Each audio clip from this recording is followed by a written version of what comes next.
Të nderuar shokranishëm, ju falenderojmë që ju përgjigjet ftesës tonë studentore. Është nder për mua që të udhëheq këtë aktivitet i cili përfaqëson jo vetëm punën tonë si student, por edhe përgjegjësinë tonë akademike dhe qytetare.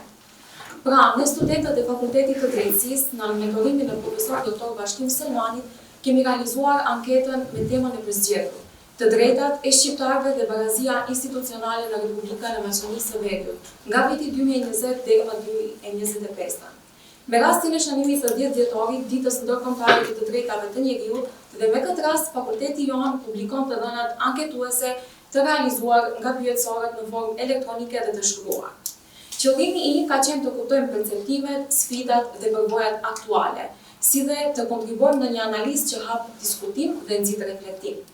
Fillimisht përshëndesim mentorin dhe realizatorin e këtij hulumtimi, profesor Dr. Bashkim Selmanin, prodekanët, profesorët, asistentët, sekretarin, shefat e programeve studimore, studentët, familjarët, mediat elektronike dhe të shkruara, si dhe të gjithë të pranishmit në këtë sallë. Më pas japim fjalën Armendit të ndajë fjalimin mbi temën, të drejtat e shqiptarëve dhe barazia institucionale në Republikën e Maqedonisë së Veriut. Të nderuar të pranishëm, sot shkruajmë 10 dhjetorin ditën ndërkombëtare të drejtave të njeriut, një datë që përfaqëson një ngjarje të rëndësishme të qytetimit modern, afirmimin universal të dignitetit njerëzor si vlerë juridike dhe morale patjetërsueshme. Në 1948, me miratimin e Deklaratës Universale të drejtave të njeriut, komuniteti ndërkombëtar vendosi një standard normativ që t'i kalojë kufit politike, kulturore dhe shoqërore. Ky akt historik nuk është vetëm përgjigje ndaj së shkuarës, por u bë themel për të ardhmen, duke krijuar bazën mbi të cilën ndërtohet sot sistemet kushtetuese, individike dhe institucionale anë mbarvotës. Të drejtat e njeriut nuk janë thjesht koncepte abstrakte, ata janë norma detyruese, të mishëruar në ligje, procedura dhe mekanizma mbrojtëse që garantojnë liri, parazi dhe drejtësi. Por më e rëndësishmja, ato përfaqësojnë parimin se çdo individ, pas një dallim ka vlerë të mbrojtshëm dhe të pakushtëzuar. Kjo ditë na kujton se mbrojtja e të drejtave të njeriut kërkon vigjilencë të vazhdueshme, interpretim të drejtë dhe zbatim të paanshëm. Asnjë shoqëri nuk mund të quhet e drejtë nëse ligji nuk përdoret në funksion të njeriut, nëse barazia mbetet vetëm në teori, apo nëse digniteti cënohet nga padrejtësitë e përditshme. Prandaj, 10 dhjetor është thirrje për reflektim institucional dhe shoqëror. Apo funksionojnë mekanizma mbrojtës, asigurohet qasja e barabartë në drejtësi, a respektojnë standardet ndërkombëtare të lirisë, të drejtat civile, politike, ekonomike e sociale. Pra këpitja janë thelbësore për cilësinë e një shteti që synon të ndërtohet mbi themelet e shtetit të së drejtës dhe mbi parimin e barazisë para ligjit. Të drejtat e njeriut janë garanci për paqe, stabilitet dhe zhvillim. Ato nuk njihen vetëm me deklarime, ato kërkojnë përkushtim, integritet dhe kulturë juridike që e vënë njeriu në qendër të sistemit. Le të shënojmë këtë ditë duke riafirmuar vlerat që e bëjnë shoqërinë tonë më të drejtë, më humane dhe më të qëndrueshme. Dhe le të përkujtojmë se digniteti i njeriu nuk është dhuratë e askujt, është e drejtë, e lidhur dhe e panegociueshme. Ju falenderoj. Fton para jush profesor Dr. Bashkim Selmanin që të publikoj moton dhe mesazhin e këtij organizimi publik. E ardhmja ndërtohet me barazi, jo me bariera. Mos e shkel të drejtën time, mbro të ardhmen tënde. Fillimisht është të përënderit të kolegë, student, asistent, për mua dhe vitën e sbashku, sot si Fakulteti Drejtësisë, sepse jemi përgjegjës në aspektin publik, të vlerësojmë dhe matin çështje reale, përsi se anketa nuk është vetëm një numër anketues, por është thjesht gjendja jonë e së drejtës kombëtare në aspektin publik dhe real. Prandaj dhe mesazhi i hulumtimit është ardhmja ndërtohet me barazi, por të tjerët nuk e duan këtë. Jo me barierë, mos e shkel të drejtën time, bro të ardhmen tënë. Dhe maqedonasi vazhdimisht të shkelin drejtën tonë, por harrojnë se fillimisht të shkelin vetë integritetin dhe stabilitetin e vetë shtetit. Të drejtat shpeshherë thuhet se janë kërkesë. Ne vlerësojmë se të drejtat nuk janë kërkesë, janë detyrime kushtetuese asa ne paguajmë taksë. Parë në aspektin historik, nga viti 2025, por edhe viteve paraprake, nga kjo anket këmbëret një zemrim tek qytetarët, gjë që është jashtëzakonisht shqetësuese, po ashtu dhe kemi vërejt edhe në bankat tona, kur në auditoret tona nuk është motivi asa duhet, sepse Bashkë të ditët e dhënave, çdo i tretë i ikën, çdo i vit i bën plan, dhe çdo i pari është një situatë të rënduar ekonomike. Pra parë në këtë prizën, ne kemi përfshirë jetësorin apo anketën me 300 shqiptarë, duke përfshirë të gjitha qytetet periferiore dhe gjitha dhënët paraprake kanë qenë 28, 50, aktualisht me 52% të qytetarëve shqiptarë anketuar shprehen se trajtohen më keq, pra 28.1%, apo shumë më keq me 24.1%. Pra, drejtat e qytetarëve shqiptarë, jeta e tyre është më e rëndë, apo shumë më keq dhe po përkeqësohet në vazhdim në aspektin ekonomik, në aspektin e kredive dhe borxhit të ndërfamiljar. Shikuar në këtë prizëm, është një segment tjetër bazë të aktivimit. Ne kemi bërë dy formë, në formë elektronike dhe në formën e shkruar, por forma e shkruar, kur drejt për së drejti komunikoni me qytetarin, i lexoni dhe ndjenjat e tyre. Unë do të thotë temat të shprehet të cilat këtë anketë kanë qenë jashtëzakonisht të rënda dhe për mua të papranuara. Shpeshherë thuhet jeta është e nxehtë, jeta është viran, jeta është katran. Në Maqedoni, përveç eurës dhe vdekjes, nuk do merr në duar. Pra, ashtu me lidhje me cilësinë e shërbimeve institucionale, shihni se kemi parashtruar disa pyetje, një ndër ato është gjuha shqipe, mbi 61% të qytetarëve asnjë e ndjen gjuhën kur është gjuhë e drejtë natyrore. Po ashtu me heqjen e balancuesit është krijuar një tragjedi në punësim.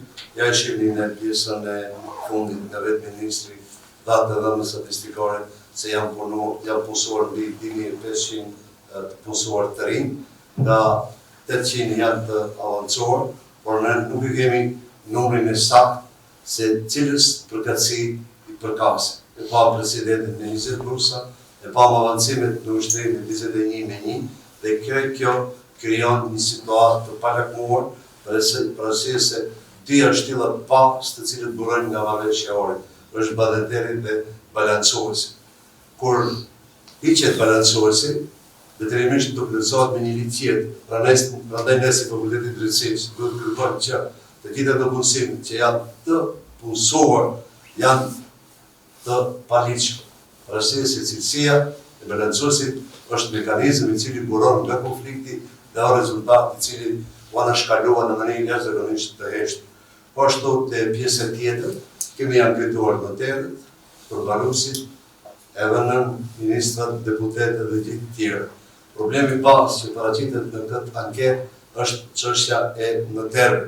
Po ashtu ka shumë keqpërdorime, përsa përket noterëve, një numri është shumë i ulët në krahasim me maqedonesit, po ashtu numri është shumë i ulët me përmbaruesit, që nuk janë shqiptar, dhe pjesa tjetër gjitha këto barierat japin vështirësi. Për shembull, te noterët nuk kanë çmime transparente dhe të dinë qytetarët se sa kushton një dokument i caktuar ose një akt. Është 280 denar, po t'i bëjmë kopje të njëjtës është 180 denar, ndërsa çmimi real është 80 denar. Pra kemi një zhvaqje në çdo institucion.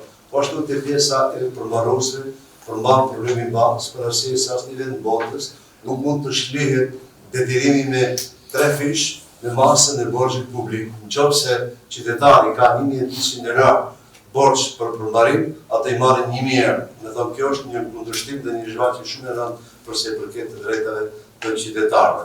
Për të mos marrë kohë për çështjet reale, ne kemi parashtruar 21 pyetje që kanë bëjnë me gjuhën shqipe, me balancuesin, me noterët, me përmbaruesin, po ashtu parlamenti, qeveria, si dhe mendimin e qytetarëve, besoj që mbi 61.2% vlerësojnë se detyrimisht balancuesi të kthehet dhe nëse nuk kthehet, ne duhet ta bëjmë të njëjtën aktivimin në aspektin e gjykatës kushtetuese të gjitha këto vendime të shpallën si të pavlefshme, sepse nuk janë drejt për drejt çështje që kanë të bëjnë me detyrim.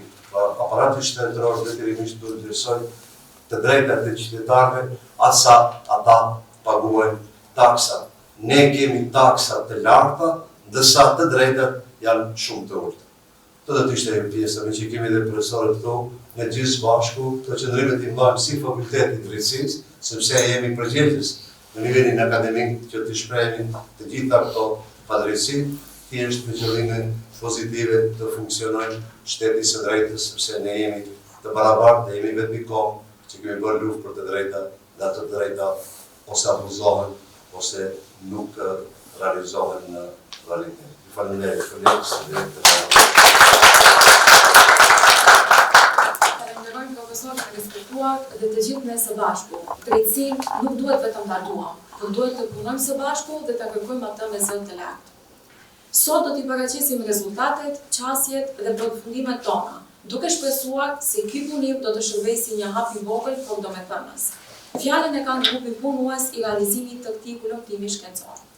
Për sa i përket anketimit, tek disa e moshës pasqyria është e këtillë. Nga mosha 18 deri 24 vjeçare kemi 43.5%, nga mosha 25 deri 34 kemi 13.5%, nga mosha 35 deri 44 kemi 17%. Nga mosha 45 deri 54 kemi 15.2%, ndërsa nga mosha 55 e lartë kemi 10.9%. Ndërsa përsa i përket gjinis, 57.8% janë të gjinis mashkullore, kurse 42.2% janë të gjinis femërore. Sa i përket përgatitisë etnike, 98.7% janë shqiptar, kurse të tjerët janë maqedonas, turk, rom, bosnjak dhe të tjerë. Në pjesër janë përfshirë të gjitha qytetet e Republikës së Maqedonisë së Veri, si Shkup, Tetov, Festival, Kuçov, Struk dhe qytetet tjera. Në pyetjen e parashtrohet të drejtat të shqiptarëve në RMV janë respektuar më shumë se më parë, me po 21.9%, me më mirë 25.9%, me më keq 28.1% dhe shumë më keq 24.1%. Për kë janë bërë më të hapura institucionet shtetërore për punësimin e shqiptarëve? Në pyetjen e vijim janë bërë më të hapura vetëm për maqedonët. Të anketuarit u përgjigjen në vijim me po 18.1%, më mirë 27.9%, më keq 28.3% dhe shumë më keq 25.7%.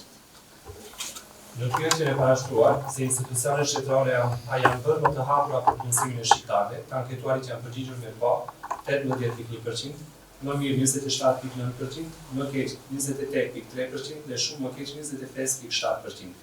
Pyetja e radhës ka qenë përfaqësimi politik i shqiptarëve a është përmirësuar gjatë viteve 2020-2025, të anketuarit janë përgjigjur me po 23.1%, më mirë 24%, më keq 37.8% dhe shumë më keq 15.1%. Pyetja e radhës, përdorimi i gjuhës shqipe a është bërë më efektive gjatë viteve 2020-2025, me po 18.7%, më mirë 21.3%, më keq 34.2% dhe shumë më keq 25.8%.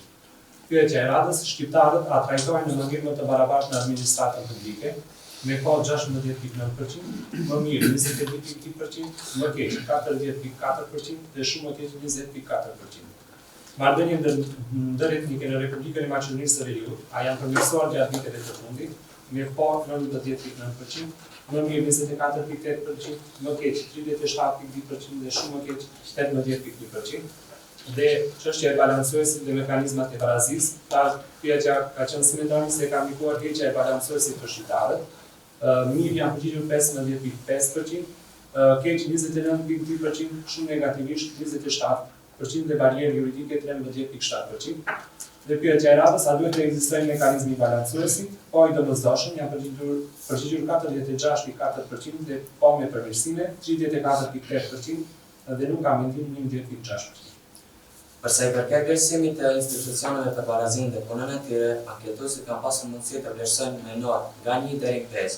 Këtu kemi përmbaruesit ku në notën e parë, të ditën dhe të tretën janë vlerësuar me 44, 20 dhe 22%, të notërët 17, 22 dhe 34%, të avokatët 21, 27 dhe 29%, të gjithësori 36, 27 dhe 25%, të Ministria e Punëve të Brendshme 43, 25 dhe 19%, të VNA 77, 13 dhe 12%, të Komunikacioni 42, 26 dhe 20%, dogana 34, 28 dhe 23%, të siguria ushqimore 46, 20 dhe 23%, të përfaqësuesit administrativ 28, 23 dhe 31%, të qeveria 48, 26 dhe 15%, të parlamenti 40, 25 dhe 21%, të deputetët 40, 21 dhe 23%, dhe tek ministrat 48, 20 dhe 17%. Dite nota njësha deri disht, në thonë. Mirë përse. Para se të vazhdojmë, dua të pyes nëse dikush nga të pranishmit dëshiron të shtojë diçka. Ju falenderojmë të gjithëve për vëmendjen dhe pranimin tuaj sot. Një falënderim të veçantë i drejtojmë profesorit ton, i cili ka qenë ndërhyesi kryesor në realizimin e këtij projekti. Kontributi, angazhimi dhe mbështetja e tij profesionale kanë qenë thelbësore që kjo anketë të merr formën dhe cilësinë që paraqitëm sot. Anketa që prezantuam nuk është vetëm një analizë me të dhëna. Ajo pasqyron qëndrime reale dhe tema të cilet meritojnë vëmendje akademike dhe shoqërore. Shpresojmë që ky punim të jetë një kontribut i vogël, por i vlefshëm në trajtimin e të drejtave të shqiptarëve në Republikën e Maqedonisë së Veriut. Me këtë e shpall të përmbyllur programin e sotshëm. Ju uroj një ditë të mbarë dhe faleminderit që ishte sot me ne.